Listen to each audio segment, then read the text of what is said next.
ನಮಸ್ಕಾರ. ಮುಖ್ಯಾಂಶಗಳು. ರಾಜ್ಯದಲ್ಲಿ ಮಾದಕ ದ್ರವ್ಯ ಮಾಫಿಯಾ ನಿಯಂತ್ರಣಕ್ಕೆ ಕಠಿಣ ಕ್ರಮ ಕೈಗೊಳ್ಳಲು ಪೊಲೀಸರಿಗೆ ಕಟ್ಟುನಿಟ್ಟಿನ ಸೂಚನೆ. ಗೃಹ ಸಚಿವ ಡಾಕ್ಟರ್ ಜಿ ಪರಮೇಶ್ವರ್. ಬೆಳಗಾವಿಯಲ್ಲಿ ಕಾಂಗ್ರೆಸ್ ಶಾಸಕಾಂಗ ಪಕ್ಷದ ಸಭೆ, ಸಚಿವ ಸಂಪುಟ ವಿಸ್ತರಣೆ ಸೇರಿ ಹಲವು ಮಹತ್ವದ ವಿಷಯಗಳು ಚರ್ಚೆ. ಮೇಕೆದಾಟು ಯೋಜನೆ ಕುರಿತು ಚರ್ಚಿಸಲು ರಾಜ್ಯಸಭೆಯಲ್ಲಿ ತಮಿಳುನಾಡು, ಕರ್ನಾಟಕ ಸಂಸದರಿಗೆ ಅವಕಾಶ ಕಲ್ಪಿಸಲಾಗುವುದು. ಎಂ ವೆಂಕಯ್ಯ ನಾಯ್ಡು. ಕೇಂದ್ರ ಸರ್ಕಾರದ ಎಲ್ಲಾ ಯೋಜನೆಗಳು ಸರ್ವರ ಹಿತ ಹಾಗೂ ಕಲ್ಯಾಣಕ್ಕೆ ರೂಪಿಸಲ್ಪಟ್ಟಿವೆ. ಪ್ರಧಾನಿ ನರೇಂದ್ರ ಮೋದಿ. ವಾರ್ತೆಗಳ ವಿವರ. ರಾಜ್ಯದಲ್ಲಿ ಮಾದಕ ದ್ರವ್ಯ ಮಾಫಿಯಾ ಅತ್ಯಂತ ಗಂಭೀರ ವಿಷಯವಾಗಿದ್ದು, ಅದರಲ್ಲಿ ಭಾಗಿಯಾಗಿರುವವರ ವಿರುದ್ಧ ಕಠಿಣ ಕ್ರಮ ಕೈಗೊಳ್ಳುವಂತೆ ಪೊಲೀಸರಿಗೆ ಕಟ್ಟುನಿಟ್ಟಿನ ಸೂಚನೆ ನೀಡಲಾಗಿದೆ ಎಂದು ಉಪಮುಖ್ಯಮಂತ್ರಿ ಹಾಗೂ ಗೃಹ ಸಚಿವ ಡಾಕ್ಟರ್ ಜಿ ಪರಮೇಶ್ವರ್ ತಿಳಿಸಿದ್ದಾರೆ. ಬೆಳಗಾವಿಯ ಶಹಾಪುರದಲ್ಲಿ ಅವರು ಹೊಸ ಪೊಲೀಸ್ ಠಾಣೆ ಉದ್ಘಾಟಿಸಿ, ಶಾಲಾ ಕಾಲೇಜುಗಳ ಬಳಿ ಮಾದಕ ದ್ರವ್ಯಗಳ ಮಾರಾಟ ನಡೆಯುತ್ತಿದ್ದು, ಇದು ಅಪಾಯಕಾರಿ, ಹಾಗಾಗಿ ಅಂತಹವರ ವಿರುದ್ಧ ಗೂಂಡಾ ಕಾಯ್ದೆ ಹೇರುವುದು ಸೇರಿದಂತೆ ಕಠಿಣ ಕ್ರಮಗಳನ್ನು ಕೈಗೊಳ್ಳಲಾಗುತ್ತಿದೆ. ಡ್ರಗ್ ಮಾಫಿಯಾಗೆ ಅಂತ್ಯ ಹಾಡಲು ಎಲ್ಲ ಪ್ರಯತ್ನ ನಡೆಸಲಾಗುತ್ತಿದೆ ಎಂದರು.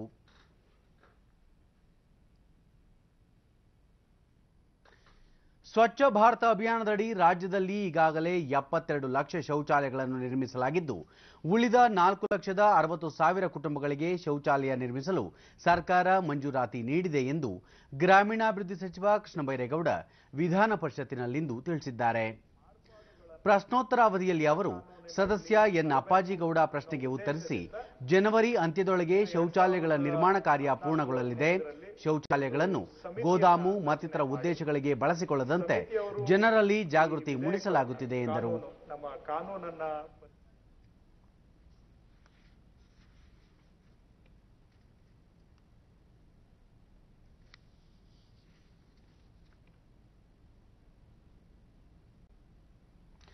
ರಾಜ್ಯ ಸಚಿವ ಸಂಪುಟ ವಿಸ್ತರಣೆ, ಉತ್ತರ ಕರ್ನಾಟಕ ಭಾಗದ ಅಭಿವೃದ್ಧಿಗೆ ವಿಶೇಷ ಆದ್ಯತೆ ನೀಡುವುದು ಸೇರಿದಂತೆ ಹಲವು ವಿಷಯಗಳ ಕುರಿತು ಚರ್ಚಿಸಲು ಬೆಳಗಾವಿಯಲ್ಲಿಂದು ಕಾಂಗ್ರೆಸ್ ಪಕ್ಷದ ಶಾಸಕಾಂಗ ಸಭೆ ನಡೆಯಿತು.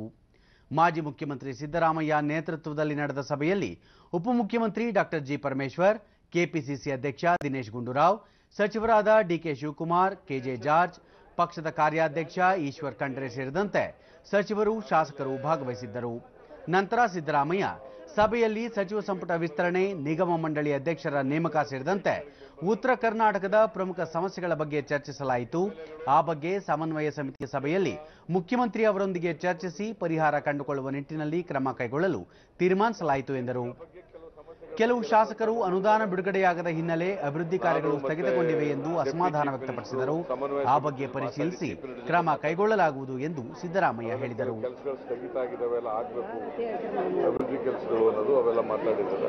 ಅನುದಾನ ತಾರತಮ್ಯ ಇಲ್ಲ, ಅನುದಾನ ಬಿಡುಗಡೆ ಆಗಿಲ್ಲ ಕೆಲವು ಕಡೆ ಅಂತ ಹೇಳಿ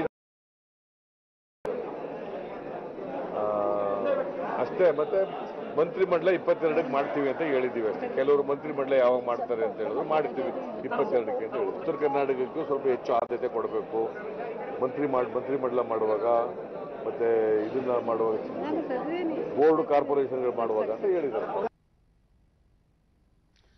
ಹನೂರು ತಾಲೂಕಿನ ಸುಳ್ವಾಡಿ ಗ್ರಾಮದಲ್ಲಿ ವಿಷಪ್ರಸಾದ ಸೇವಿಸಿ ಮೈಸೂರಿನ ವಿವಿಧ ಆಸ್ಪತ್ರೆಗಳಲ್ಲಿ ಚಿಕಿತ್ಸೆ ಪಡೆಯುತ್ತಿರುವ ರೋಗಿಗಳ ಆರೋಗ್ಯವನ್ನು ಸಚಿವ ಪುಟ್ಟರಂಗಶೆಟ್ಟಿ ಇಂದು ವಿಚಾರಿಸಿದರು.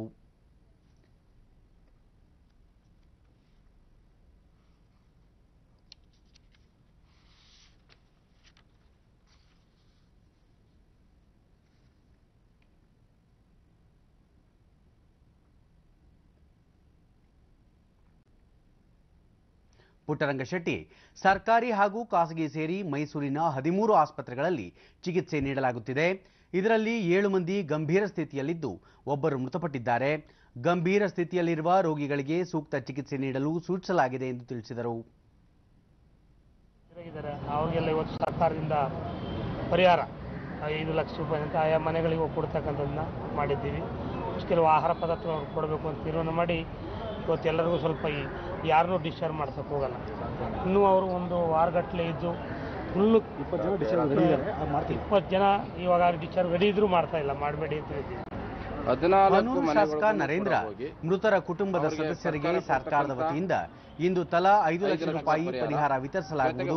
ಜೊತೆಗೆ ಸಂತ್ರಸ್ತ ಕುಟುಂಬಗಳಿಗೆ ತಿಂಗಳಿಗೆ ಬೇಕಾಗುವ ಪಡಿತರವನ್ನು ನೀಡಲಾಗುವುದು ಎಂದರು. ಜೊತೆಗೆ ನಮ್ಮ ಜಿಲ್ಲಾಡಳಿತ ವತಿಯಿಂದ ಒಂದೊಂದು ಮನೆಗೆ ಒಂದು 50 kg ಅಕ್ಕಿ ಮತ್ತೆ ಸ್ವಲ್ಪ ಬೇಳೆ ಎಣ್ಣೆ ಎಲ್ಲ ಪಡಿತಾರ ಒಂದು ತಿಂಗಳ. ಯಾಕಂದ್ರೆ ಕಾರಣ ಏನಂದ್ರೆ ಎಲ್ಲ ಹಾಸ್ಪಿಟಲ್ ಇರ್ತಕ್ಕಂಥವ್ರು ಕೆಲವರು ಇಲ್ಲಿದ್ದಾರೆ. ಒಟ್ಟು ಮೈಸೂರಿನ ಕೆಆರ್ ಆಸ್ಪತ್ರೆ ವೈದ್ಯ ಡಾಕ್ಟರ್ ಎಂ ಶ್ರೀನಿವಾಸ್ 3 ಮಂದಿ ಇನ್ನು ಗಂಭೀರ ಸ್ಥಿತಿಯಲ್ಲಿದ್ದು ಅವರಿಗೆ ವೆಂಟಿಲೇಟರ್ ವ್ಯವಸ್ಥೆ ಮಾಡಲಾಗಿದೆ. ಒಬ್ಬರನ್ನು ನಾರಾಯಣ ಹೃದಯಾಲಯಕ್ಕೆ ಸ್ಥಳಾಂತರಿಸಲಾಗಿದ್ದು 70 ಮಂದಿಗೆ ವಾರ್ಡ್ನಲ್ಲಿ ಚಿಕಿತ್ಸೆ ನೀಡಲಾಗುತ್ತಿದೆ ಎಂದರು. ಕೆಆರ್ ಆಸ್ಪತ್ರೆಯಲ್ಲಿ ಇವತ್ತೊಂದು ಪೇಷಂಟ್ ನಾವು ಈಗ ಮೀಸೆಮಾದಯ್ಯ ಅಂತ ಒಂದು ಪೇಷಂಟ್ ಅನ್ನ ನಾವು ಈಗ ಹೃದಯಾಲಯಕ್ಕೆ ಶಿಫ್ಟ್ ಮಾಡ್ತಾ ಇದ್ದೇವೆ. ಸ್ವಲ್ಪ ವೆಂಟಿಲೇಟರ್ ಮತ್ತೆ ಸ್ವಲ್ಪ ಸೀರಿಯಸ್ ಇದೆ ಅಂತ ಕಳಿಸ್ತಾ ಇದೆ ಹೊರತು ಬಾಕಿ ಅವರು ಹೆಚ್ಚು ಕಡಿಮೆ 76 ಜನನ ನಾವು ವಾರ್ಡ್ ಶಿಫ್ಟ್ ಮಾಡಿದ್ವಿ ಎಲ್ಲ ಆಸ್ಪತ್ರೆಗಳಿಂದ ಸೇರಿ. ಇನ್ನು 25 ಜನ ಈಗ ICU ಮತ್ತೆ ವೆಂಟಿಲೇಟರ್ ಇದರಲ್ಲಿ ಇದನ್ನ ತಗೋತಾ ಇದ್ದಾರೆ ಟ್ರೀಟ್ಮೆಂಟ್ ಅನ್ನ. ಅಷ್ಟು ಹೊರತುಪಡಿಸಿದರೆ ಇದುವರೆಗೂ ಕೂಡ 14 ಸಾವಿನ ಪ್ರಕರಣ ಆಗಿದೆ ಒಟ್ಟು ಚಾಮರಾಜನಗರ ಜಿಲ್ಲೆ ಮತ್ತು ಮೈಸೂರು ಜಿಲ್ಲೆಯಿಂದ. ಈ ಮಧ್ಯೆ ಮತ್ತೊಬ್ಬರು ಇಂದು ಮೃತಪಟ್ಟಿದ್ದಾರೆ ಎಂದು ವರದಿಯಾಗಿದೆ. ಪ್ರಧಾನಿ ನರೇಂದ್ರ ಮೋದಿ ಇಂದು ಮಹಾರಾಷ್ಟ್ರಕ್ಕೆ ಭೇಟಿ ನೀಡಲಿದ್ದು ಅವರು 41,000 ಕೋಟಿ ರೂಪಾಯಿ ವೆಚ್ಚದ ಹಲವು ಮೂಲಸೌಕರ್ಯ ಹಾಗೂ ವಸತಿ ಯೋಜನೆಗಳಿಗೆ ಚಾಲನೆ ನೀಡಲಿದ್ದಾರೆ. ಪ್ರಧಾನಿ ಮೋದಿ ಅವರು ಕಲ್ಯಾಣದಲ್ಲಿ ನಡೆಯಲಿರುವ ಕಾರ್ಯಕ್ರಮದಲ್ಲಿ 2 ಮೆಟ್ರೋ ಕಾರಿಡಾರ್ ಯೋಜನೆಗಳಿಗೆ ಶಂಕುಸ್ಥಾಪನೆ ನೆರವೇರಿಸಲಿದ್ದಾರೆ. ಅಲ್ಲದೆ ಪ್ರಧಾನಮಂತ್ರಿ ಆವಾಸ್ ಯೋಜನೆಯಡಿ ದುರ್ಬಲ ವರ್ಗದ 90,000 ಕುಟುಂಬಗಳಿಗೆ ಸಾಮೂಹಿಕ ವಸತಿ ಸೌಕರ್ಯ ಕಲ್ಪಿಸುವ ಯೋಜನೆಗೆ ಚಾಲನೆ ನೀಡುವರು. ಹಿಂಜೇವಾಡಿ ಮತ್ತು ಶಿವಾಜಿನಗರ ನಡುವಿನ 3ನೇ ಮೆಟ್ರೋ ರೈಲು ಮಾರ್ಗದ ಯೋಜನೆಗೂ ಪ್ರಧಾನಿ ಶಿಲಾನ್ಯಾಸ ನೆರವೇರಿಸಲಿದ್ದಾರೆ.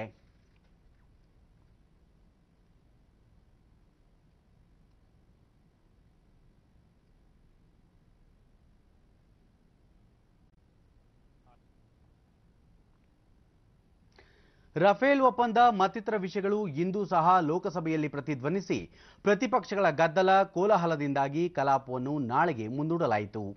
ಇಂದು ಬೆಳಗ್ಗೆ ಸದನ ಸಮಾವೇಶಗೊಳ್ಳುತ್ತಿದ್ದಂತೆ ಕಾಂಗ್ರೆಸ್, ಎಐಡಿಎಂಕೆ, ಟಿಡಿಪಿ ಸದಸ್ಯರು ವಿವಿಧ ವಿಷಯಗಳನ್ನು ಪ್ರಸ್ತಾಪಿಸಿ ಬಾವಿಗಿಳಿದು ಫಲಕಗಳನ್ನು ಪ್ರದರ್ಶಿಸಿ ಪ್ರತಿಭಟಿಸಿದರು.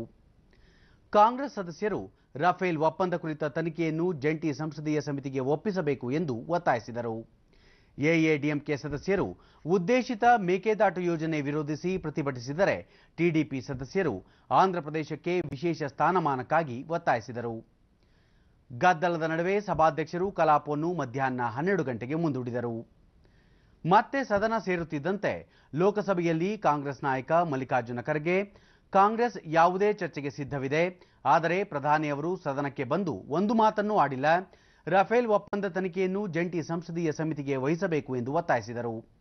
ಸಂಸದೀಯ ವ್ಯವಹಾರಗಳ ಸಚಿವ ನರೇಂದ್ರ ಸಿಂಗ್ ತೋಮರ್ ಈಗಾಗಲೇ ಸುಪ್ರೀಂ ಕೋರ್ಟ್ ರಫೇಲ್ ಒಪ್ಪಂದದ ಬಗ್ಗೆ ತೀರ್ಪು ನೀಡಿರುವುದರಿಂದ ಮತ್ತೆ ತನಿಖೆಯ ಅಗತ್ಯವೇನಿದೆ ಎಂದು ಪ್ರಶ್ನಿಸಿದರು.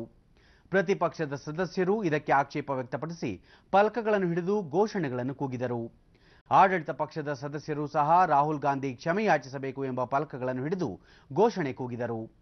ಗದ್ದಲ ಕೋಲಾಹಲಗಳ ನಡುವೆ ಸಭಾಧ್ಯಕ್ಷೆ ಸುಮಿತ್ರಾ ಮಹಾಜನ್ ಕಲಾಪವನ್ನು ದಿನದ ಮಟ್ಟಿಗೆ ಮುಂದೂಡಿದರು. ರಾಜ್ಯಸಭೆಯಲ್ಲೂ ಇಂದು ಪ್ರತಿಪಕ್ಷಗಳ ಧರಣಿ ಪ್ರತಿಭಟನೆಗಳಿಂದ ಕಲಾಪವನ್ನು ಮಧ್ಯಾಹ್ನ 2 ಗಂಟೆಗೆ ಮುಂದೂಡಲಾಯಿತು. ಇಂದು ಬೆಳಗ್ಗೆ ಸದನ ಸಮಾವೇಶಗೊಳ್ಳುತ್ತಿದ್ದಂತೆ ಪ್ರತಿಪಕ್ಷ ನಾಯಕ ಗುಲಾಂ ನಬಿ ಆಜಾದ್ ರಫೇಲ್ ಒಪ್ಪಂದ ಮಾಹಿತಿ ಕುರಿತಂತೆ ಸರ್ಕಾರದ ವಿರುದ್ಧ ಹಕ್ಕುಚ್ಯುತಿ ಮಂಡಿಸಿದರು. ಈ ವೇಳೆ ಸಂಸದೀಯ ವ್ಯವಹಾರಗಳ ರಾಜ್ಯ ಸಚಿವ ವಿಜಯ್ ಗೋಯಲ್ ಕಾಂಗ್ರೆಸ್ ರಫೇಲ್ ಒಪ್ಪಂದ ವಿಷಯದಲ್ಲಿ ಸದನವನ್ನು ದಾರಿ ತಪ್ಪಿಸುತ್ತಿದ್ದು ಈ ಕುರಿತಂತೆ ಕ್ಷಮೆ ಕೋರಬೇಕು, ಸರ್ಕಾರ ಯಾವುದೇ ವಿಷಯವನ್ನು ಚರ್ಚಿಸಲು ಸಿದ್ಧವಿದೆ ಎಂದರು. ಸಭಾಪತಿ ಪೀಠದ ಮುಂದಿರುವುದರಿಂದ ಚರ್ಚೆಯನ್ನು ಕೈಗೆತ್ತಿಕೊಳ್ಳಲು ಸಾಧ್ಯವಿಲ್ಲ ಎಂದು ಸಭಾಪತಿ ಎಂ ವೆಂಕಯ್ಯ ನಾಯ್ಡು ಹೇಳಿದರು. ಇದಕ್ಕೆ ತೃಪ್ತರಾಗದ ಕಾಂಗ್ರೆಸ್ ಸದಸ್ಯರು ಘೋಷಣೆಗಳನ್ನು ಕೂಗಿ ಪ್ರತಿಭಟನೆ ನಡೆಸಿದರು. ಎಐಡಿಎಂಕೆ ಮತ್ತು ಡಿಎಂಕೆ ಸದಸ್ಯರು ತಮಿಳುನಾಡಿಗೆ ಸಂಬಂಧಿಸಿದಂತೆ ಮೇಕೆದಾಟು ಯೋಜನೆ ವಿಷಯ ಪ್ರಸ್ತಾಪಿಸಿ ಘೋಷಣೆಗಳನ್ನು ಕೂಗಿದರು. ಆಗ ಮಧ್ಯಪ್ರವೇಶಿಸಿ ಮಾತನಾಡಿದ ಸಭಾಪತಿ ಎಂ ವೆಂಕಯ್ಯ ನಾಯ್ಡು, ಕೇಂದ್ರ ಜಲ ಆಯೋಗ ಮೇಕೆದಾಟು ಯೋಜನೆಯ ಅಂತಿಮ ಡಿಪಿಆರ್ ಸಿದ್ಧಪಡಿಸಲು ಅನುಮತಿ ನೀಡಿರುವ ಬಗ್ಗೆ ಚರ್ಚಿಸಲು ತಮಿಳುನಾಡು ಮತ್ತು ಕರ್ನಾಟಕದ ಸಂಸದರಿಗೆ ಅವಕಾಶ ಮಾಡಿಕೊಡಲಾಗುವುದು. ಅಲ್ಲಿಯವರೆಗೆ ಸದಸ್ಯರು ಉದ್ವೇಗಕ್ಕೆ ಒಳಗಾಗಿ ಕಲಾಪಕ್ಕೆ ಅಡ್ಡಿಪಡಿಸಬಾರದು ಎಂದು ಮನವಿ ಮಾಡಿದರು. Now some part of Orissa also, Titri.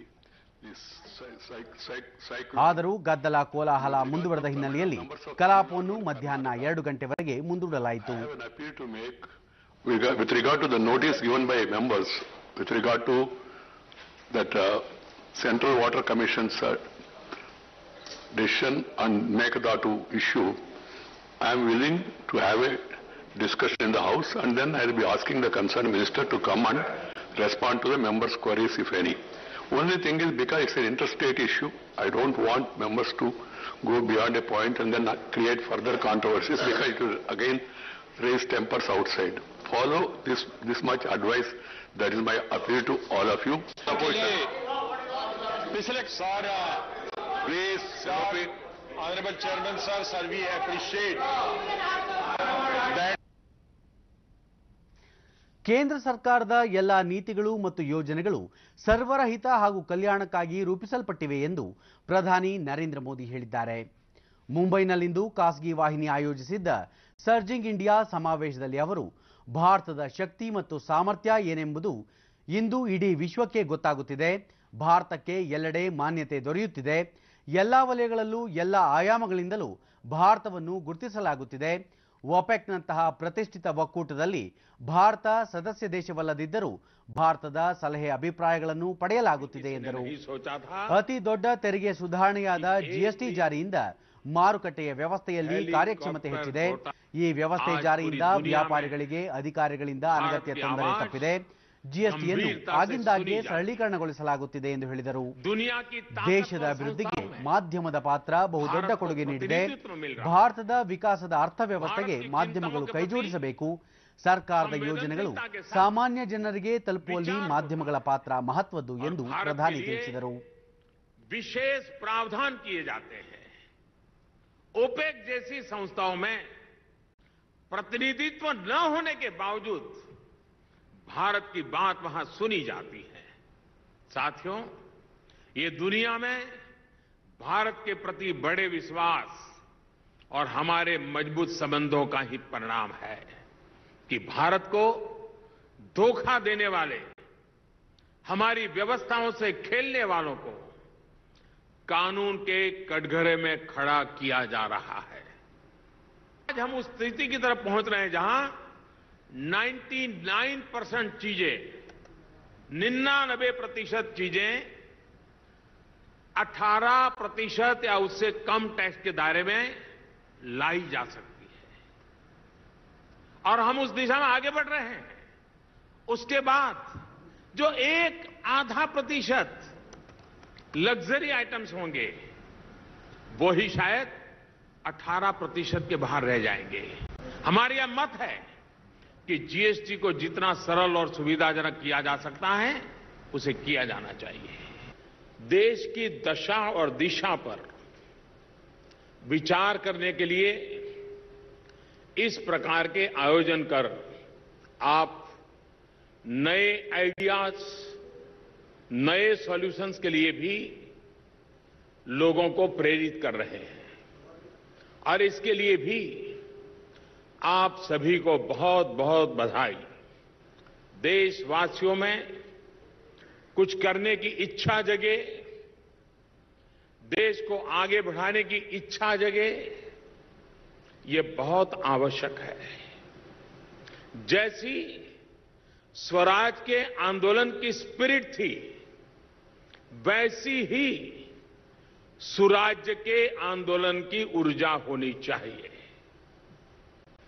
Bharat विश्व में एक ताकत के रूप में उभरे, इसके लिए कई क्षेत्रों में हमें वैश्विक ऊंचाई को प्राप्त करना होता है. ಮಹಾರಾಷ್ಟ್ರ ರಾಜ್ಯಪಾಲ ವಿದ್ಯಾಸಾಗರ್ ರಾವ್, ಮುಖ್ಯಮಂತ್ರಿ ದೇವೇಂದ್ರ ಫಡ್ನವೀಸ್, ಚಿತ್ರನಟ ಅನಿಲ್ ಕಪೂರ್ ಮತ್ತಿತರರು ಭಾಗಿಯಾಗಿದ್ದರು. ಖ್ಯಾತ ವ್ಯಂಗ್ಯ ಚಿತ್ರಕಾರ ಆರ್.ಕೆ. ಲಕ್ಷ್ಮಣ್ ಅವರ ಕುರಿತ ಟೈಮ್ಲೆಸ್ ಲಕ್ಷ್ಮಣ್ ಪುಸ್ತಕವನ್ನು ಪ್ರಧಾನಿ ನರೇಂದ್ರ ಮೋದಿ ಮುಂಬೈನಲ್ಲಿಂದು ಬಿಡುಗಡೆ ಮಾಡಿದರು. ರಾಜ್ಯಪಾಲ ವಿದ್ಯಾಸಾಗರ್ ರಾವ್, ಮುಖ್ಯಮಂತ್ರಿ ದೇವೇಂದ್ರ ಫಡ್ನವೀಸ್ ಮತ್ತಿತರರು ಉಪಸ್ಥಿತರಿದ್ದರು.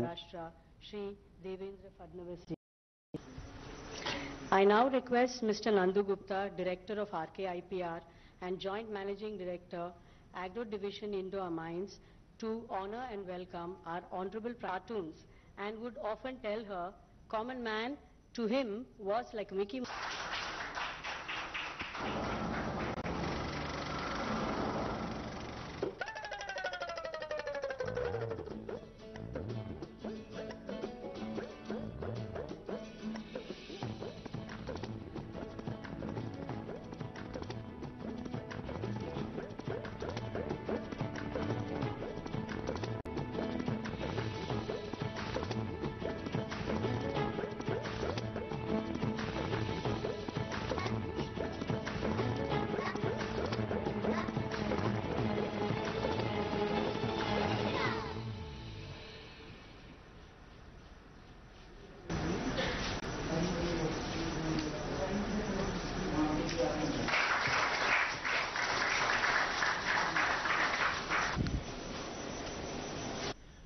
ನರೇಂದ್ರ ಮೋದಿ ಆರ್.ಕೆ. ಲಕ್ಷ್ಮಣ್ ಅವರಿಗೆ ಸಾಮಾನ್ಯ ಜನರ ಕಷ್ಟ ಸುಖ ಸಮಾಜವನ್ನು ಅವರು ನೋಡುವ ರೀತಿಯನ್ನು ತುಂಬಾ ಸೂಕ್ಷ್ಮವಾಗಿ ಗ್ರಹಿಸಿ ತಮ್ಮ ರೇಖಾಚಿತ್ರಗಳ ಮೂಲಕ ವ್ಯಂಗ್ಯವಾಗಿ ಬಿಂಬಿಸುತ್ತಿದ್ದರು.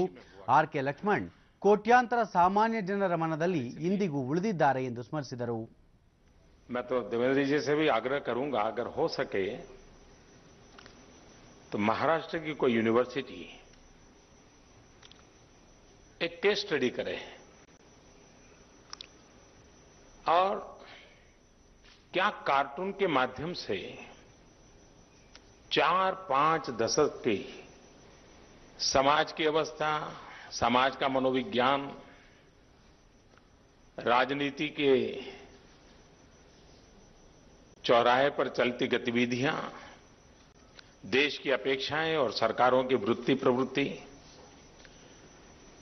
कार्टून के जरिए भारत का सामाजिक राजनीतिक मनोविज्ञान के इतिहास, इसका एक केस स्टडी हो सकता है और लक्ष्मण ने कैसे इसको बांधा है इसको पकड़ा जा सकता है और हो सकता है शायद आने वाली पीढ़ियों को ये ताकत के रूप में काम आता है. मैं हमेशा ये सोचता हूं कि एक आर्टिस्ट और एक कार्टूनिस्ट में फर्क क्या होता है. जिस राजनीतिक जीवन कालखंड में उनका योगदान रहा, मैं पक्का मानता हूं हर पॉलिटिशियन अखबार पढ़ने से पहले उनका कार्टून देखता ही देखता होगा और उसमें से उसको मैसेज मिल जाता होगा. इतनी ताकत होना ये अपने आप में बात. कार्टून की दूसरी विशेषता है वो चूपता नहीं है जी, कभी चुपता नहीं है. सटीक से सटीक बात हो, कठोर से कठोर बात हो, लेकिन शब्द में जो ताकत होती है दर्द देने की, कार्टून में मरहम देने की ताकत होती है. ವಾರ್ತಾ ಮತ್ತು ಸಾರ್ವಜನಿಕ ಸಂಪರ್ಕ ಇಲಾಖೆ ಕರ್ನಾಟಕ ಚಲನಚಿತ್ರ ಅಕಾಡೆಮಿ ಸಹಯೋಗದಲ್ಲಿ ಬೆಳಗಾವಿಯಲ್ಲಿ ಆಯೋಜಿಸಿರುವ 3 ದಿನಗಳ ಕನ್ನಡ ಚಲನಚಿತ್ರೋತ್ಸವಕ್ಕೆ ಕನ್ನಡ ಮತ್ತು ಸಂಸ್ಕೃತಿ ಸಚಿವೆ ಜಯಮಾಲಾ ನಿನ್ನೆ ಚಾಲನೆ ನೀಡಿದರು. ಈ ಸಂದರ್ಭದಲ್ಲಿ ಚಲನಚಿತ್ರ ಅಕಾಡೆಮಿ ಅಧ್ಯಕ್ಷ ನಾಗತಿಹಳ್ಳಿ ಚಂದ್ರಶೇಖರ್, ಸಂಸದ ಪ್ರಭಾಕರ್ ಕೋರೆ ಮತ್ತಿತರರು ಉಪಸ್ಥಿತರಿದ್ದರು. ನಂತರ ಜಯಮಾಲಾ ಉತ್ತರ ಕರ್ನಾಟಕ ಚಲನಚಿತ್ರಗಳಿಗೆ ಮೊದಲಿನಿಂದಲೂ ಹೆಚ್ಚಿನ ಪ್ರೋತ್ಸಾಹ ನೀಡುತ್ತಾ ಬಂದಿದೆ. ಆದರೆ ನಾವೇ ಈ ಭಾಗವನ್ನು ಸ್ವಲ್ಪ ಮಟ್ಟಿಗೆ ನಿರ್ಲಕ್ಷಿಸಿದ್ದೇವೆ. ಇದೀಗ ಗಡಿ ಭಾಗದ ಜಿಲ್ಲೆಗಳಲ್ಲಿ ಕನ್ನಡ ಚಲನಚಿತ್ರೋತ್ಸವಗಳನ್ನು ಹಮ್ಮಿಕೊಳ್ಳುವ ಮೂಲಕ ಜನರಲ್ಲಿ, ಅದರಲ್ಲೂ ವಿಶೇಷವಾಗಿ ಮಕ್ಕಳಿಗೆ ಸಿನಿಮಾ ತಂತ್ರಜ್ಞಾನದ ಬಗ್ಗೆ ತಿಳಿಸಿ ಸತ್ಯ ಮೌಲ್ಯಗಳನ್ನು ಬೆಳೆಸುವ ಪ್ರಯತ್ನ ನಡೆಸಲಾಗುತ್ತಿದೆ ಎಂದರು. ಮಕ್ಕಳನ್ನ ರೀಚ್ ಆಗ್ಬೋದು, ಸಿನಿಮಾ ಹೇಗೆ ನೋಡಬೇಕು ಅನ್ನೋದು, ಮತ್ತೆ ಬೇರೆ ಬೇರೆ ದೇಶದ ಸಿನಿಮಾಗಳನ್ನು ಕೂಡ ನಾವಿಲ್ಲಿ ತರುವಂತ ಕೆಲಸಗಳಾಗಬೇಕು.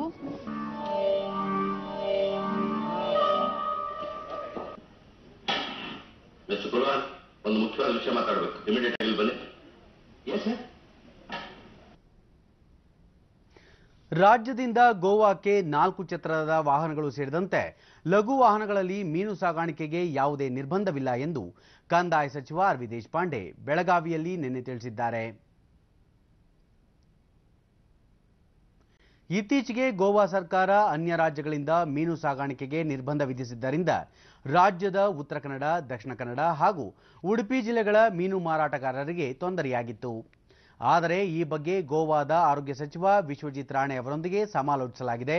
ಹಾಗಾಗಿ ಇನ್ನು ಮೀನು ಸಾಗಾಣಿಕೆಗೆ ಯಾವುದೇ ತೊಂದರೆ ಇಲ್ಲ.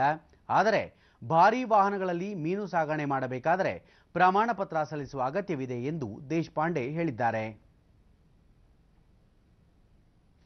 ಭಾರತೀಯ ಮಹಾಲೆಕ್ಕ ಪರಿಶೋಧಕ ಸಂಸ್ಥೆಯ ಪ್ರಧಾನ ಲೆಕ್ಕ ಪರಿಶೋಧಕರಾದ ನಿವೇದಿತಾ ಹಾಗೂ ಅಟಾರ್ನಿ ಜನರಲ್ ಬಿಕೆ ಮುಖರ್ಜಿ ಬೆಂಗಳೂರಿನಲ್ಲಿ ನಿನ್ನೆ 2017ನೇ ಸಾಲಿನ ಸರ್ಕಾರಿ ಭೂಮಿ ಒತ್ತುವರಿ ತೆರವು ಘನತ್ಯಾಜ್ಯ ನಿರ್ವಹಣೆಯ ಪ್ರಗತಿ ವರದಿ ಕುರಿತು ಮಾಧ್ಯಮಗಳಿಗೆ ಮಾಹಿತಿ ನೀಡಿದರು.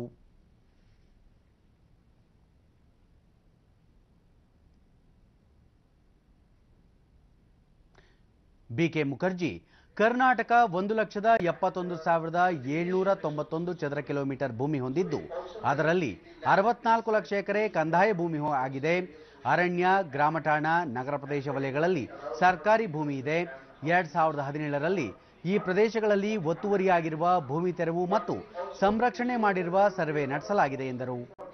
ಒತ್ತುವರಿ ಮತ್ತು ತೆರವು ಕಾರ್ಯಾಚರಣೆಯಲ್ಲಿ ಸಾಕಷ್ಟು ವ್ಯತ್ಯಾಸಗಳಿದ್ದು ಬೆಂಗಳೂರು ನಗರ ಮತ್ತು ಗ್ರಾಮಾಂತರ ಜಿಲ್ಲೆಗಳಲ್ಲಿ 31,050 ಎಕರೆ ಭೂಮಿಯನ್ನು ತೆರವುಗೊಳಿಸಿದ್ದಾಗಿ ಸರ್ಕಾರ ಹೇಳುತ್ತಿದ್ದರೂ ಬೇಲಿ ಹಾಕಿ ಸಂರಕ್ಷಣೆ ಮಾಡಿರುವುದು ಕೇವಲ 482.69 ಎಕರೆಯಾಗಿದೆ ಎಂದು ತಿಳಿಸಿದರು.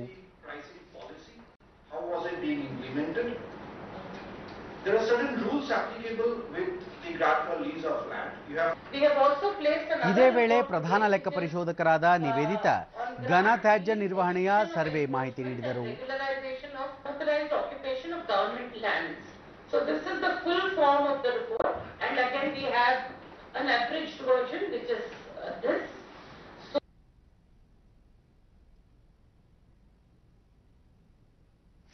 ಭಾರತೀಯ ತೈಲ ಸಂರಕ್ಷಣೆ ಮತ್ತು ಸಂಶೋಧನಾ ಸಂಸ್ಥೆಯ ವತಿಯಿಂದ ಬೆಂಗಳೂರಿನಲ್ಲಿ ನಿನ್ನೆ ಹಮ್ಮಿಕೊಳ್ಳಲಾಗಿದ್ದ ಇಂಧನ ಸಂರಕ್ಷಣೆ ಕುರಿತ ಜಾಗೃತಿ ಜಾಥಾಕ್ಕೆ ಭಾರತೀಯ ತೈಲ ನಿಗಮದ ಕಾರ್ಯಕಾರಿ ನಿರ್ದೇಶಕ ಬಿಎ ಪ್ರಮೋದ್ ಹಾಗೂ ಪಿಸಿಆರ್ಎ ನಿರ್ದೇಶಕ ಅಲೋಕ್ ತ್ರಿಪಾಠಿ ಚಾಲನೆ ನೀಡಿದರು.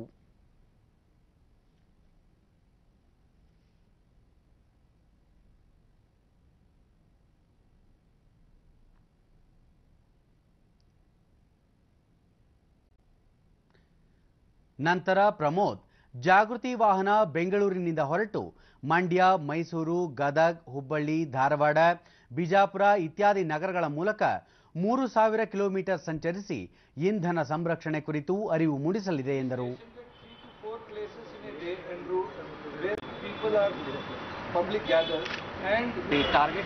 ಅಲೋಕ್ ತ್ರಿಪಾಠಿ ಇಂಧನ ಮಹತ್ವ ಮತ್ತು ಉಳಿತಾಯದ ಬಗ್ಗೆ ಜಾಗೃತಿ ಮೂಡಿಸುವ ಸಲುವಾಗಿ ಜಾಥಾ ಹಮ್ಮಿಕೊಳ್ಳಲಾಗಿದೆ ಎಂದರು.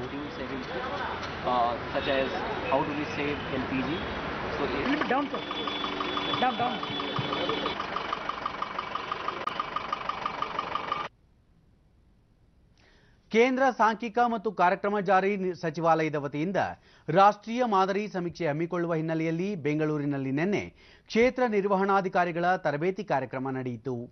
ರಾಷ್ಟ್ರೀಯ ಮಾದರಿ ಸಮೀಕ್ಷೆ ಕಾರ್ಯಾಲಯದ ಉಪಪ್ರಧಾನ ನಿರ್ದೇಶಕ ಅಹಮದ್ ಆಯುಬ್ ಬಿ ಕೇಂದ್ರ ಸರ್ಕಾರದ ಸೂಚನೆ ಮೇರೆಗೆ ಜನವರಿಯಿಂದ ಆಗಸ್ಟ್ ಹಾಗೂ ಸೆಪ್ಟೆಂಬರ್ನಿಂದ ಡಿಸೆಂಬರ್ವರೆಗೆ ವರ್ಷದಲ್ಲಿ 2 ಬಾರಿ ಸರ್ವೆ ಮಾಡಲಾಗುತ್ತದೆ.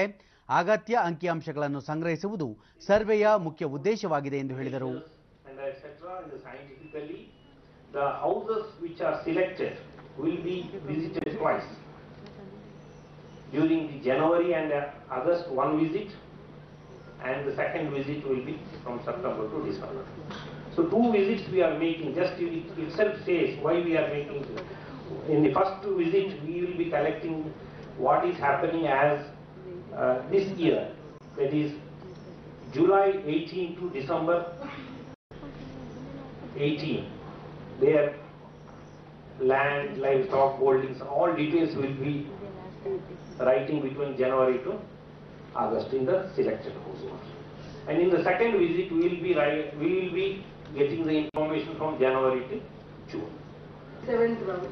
ಬೆಂಗಳೂರಿನ ಮಾಹಿತಿ ಪ್ರಕ್ರಿಯೆ ವಿಭಾಗದ ಉಪಪ್ರಧಾನ ನಿರ್ದೇಶಕರಾದ ಪಿಎ ಮಿನಿ, ರಾಜ್ಯ ಸರ್ಕಾರದ ಆರ್ಥಿಕ ಮತ್ತು ಸಾಂಖ್ಯಿಕ ನಿರ್ದೇಶನಾಲಯದ ಹೆಚ್ಚುವರಿ ನಿರ್ದೇಶಕ ಕೆ ನಾರಾಯಣ ಸೇರಿದಂತೆ ಹಲವರು ಭಾಗವಹಿಸಿದ್ದರು.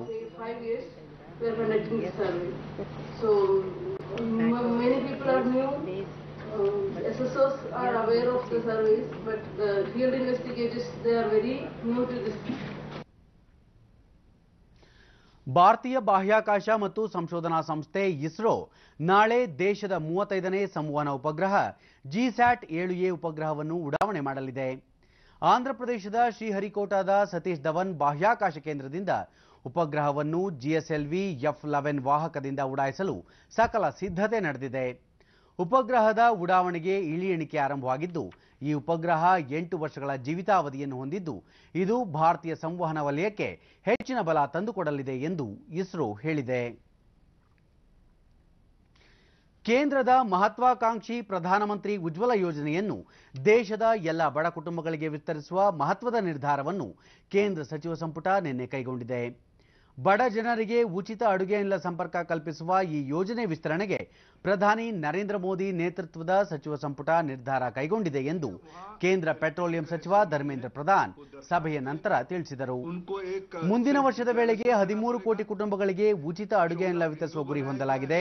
ಈ ನಿಟ್ಟಿನಲ್ಲಿ ಕೇಂದ್ರ ಸರ್ಕಾರ ಕಾರ್ಯನಿರ್ವಹಿಸುತ್ತಿದೆ ಎಂದು ಹೇಳಿದರು. एलपीजी कनेक्शन उनके परिवार में नहीं है, ऐसा एक एफिडेविट देना पड़ेगा.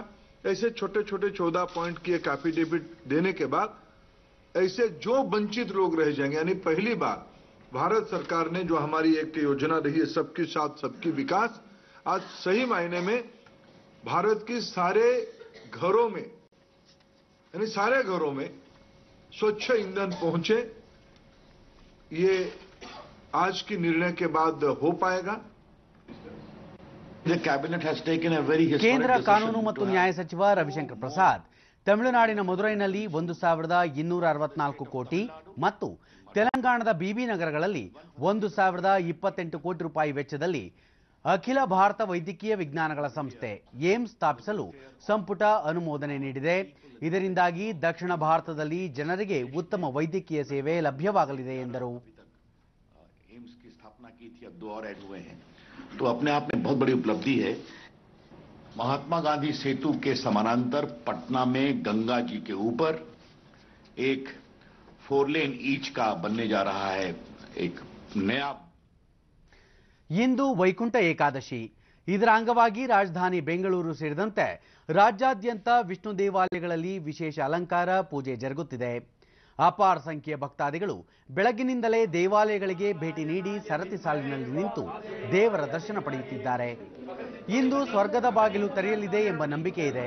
ಹಾಗಾಗಿ ವೈಕುಂಠ ದ್ವಾರದ ಮೂಲಕ ಹಾದು ಹೋದರೆ ಸ್ವರ್ಗ ಪ್ರಾಪ್ತಿಯಾಗಲಿದೆ ಎಂಬ ಹಿನ್ನೆಲೆಯಲ್ಲಿ ದೇವಾಲಯಗಳಲ್ಲಿ ನಿರ್ಮಿಸಿರುವ ವಿಶೇಷ ಅಲಂಕೃತ ಬಾಗಿಲಿನ ಮೂಲಕ ಭಕ್ತರು ಪ್ರವೇಶಿಸಿ ದೇವರ ದರ್ಶನ ಪಡೆದು ಧನ್ಯತೆ ಮೆರೆಯುತ್ತಿದ್ದಾರೆ.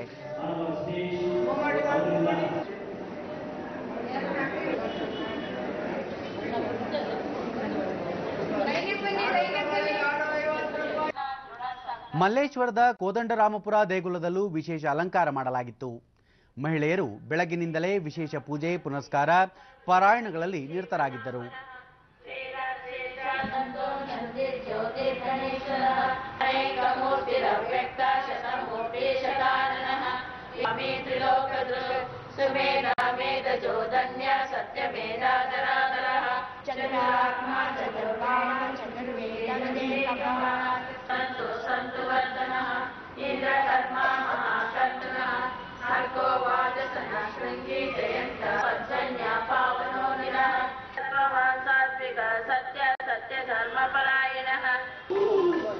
ಬನ್ನೇರುಘಟ್ಟದ ಪ್ರಸನ್ನವರದ ವೆಂಕಟೇಶ್ವರ ಸ್ವಾಮಿ ದೇವಾಲಯದಲ್ಲಿ ವೈಕುಂಠ ಏಕಾದಶಿ ಪ್ರಯುಕ್ತ ವಿಶೇಷ ಅಲಂಕಾರ ಮಾಡಲಾಗಿತ್ತು. ಸಾವಿರಾರು ಭಕ್ತರು ಸರತಿ ಸಾಲಿನಲ್ಲಿ ನಿಂತು ವೆಂಕಟೇಶ್ವರ ಸ್ವಾಮಿಯ ದರ್ಶನ ಪಡೆದರು.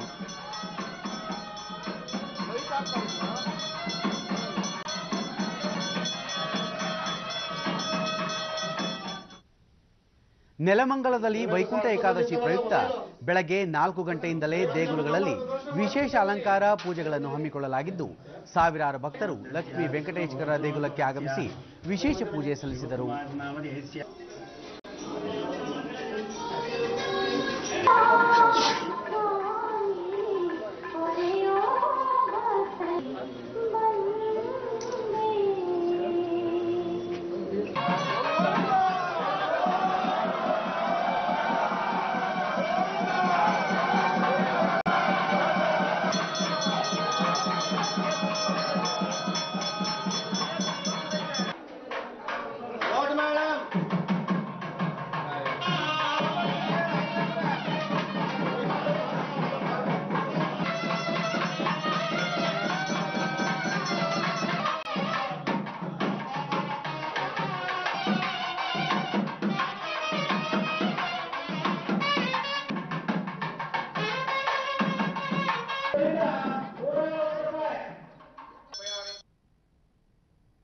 ಕೊನೆಯಲ್ಲಿ ಮತ್ತೊಮ್ಮೆ ಮುಖ್ಯಾಂಶಗಳು.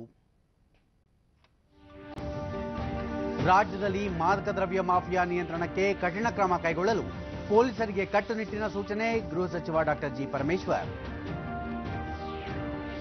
ಬೆಳಗಾವಿಯಲ್ಲಿ ಕಾಂಗ್ರೆಸ್ ಶಾಸಕಾಂಗ ಪಕ್ಷದ ಸಭೆ, ಸಚಿವ ಸಂಪುಟ ವಿಸ್ತರಣೆ ಸೇರಿ ಹಲವು ಮಹತ್ವದ ವಿಷಯಗಳು ಚರ್ಚೆ. ಮೇಕೆದಾಟು ಯೋಜನೆ ಕುರಿತು ಚರ್ಚಿಸಲು ರಾಜ್ಯಸಭೆಯಲ್ಲಿ ತಮಿಳುನಾಡು, ಕರ್ನಾಟಕ ಸಂಸದರಿಗೆ ಅವಕಾಶ ಕಲ್ಪಿಸಲಾಗುವುದು, ಎಂ ವೆಂಕಯ್ಯನಾಯ್ಡು.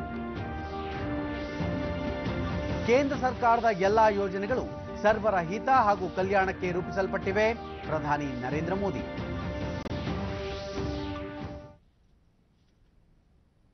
ನಮ್ಮ ಮುಂದಿನ ವಾರ್ತಾ ಪ್ರಸಾರ ಸಂಜೆ 7 ಗಂಟೆಗೆ ಚಂದನದಲ್ಲಿ. ನಮಸ್ಕಾರ.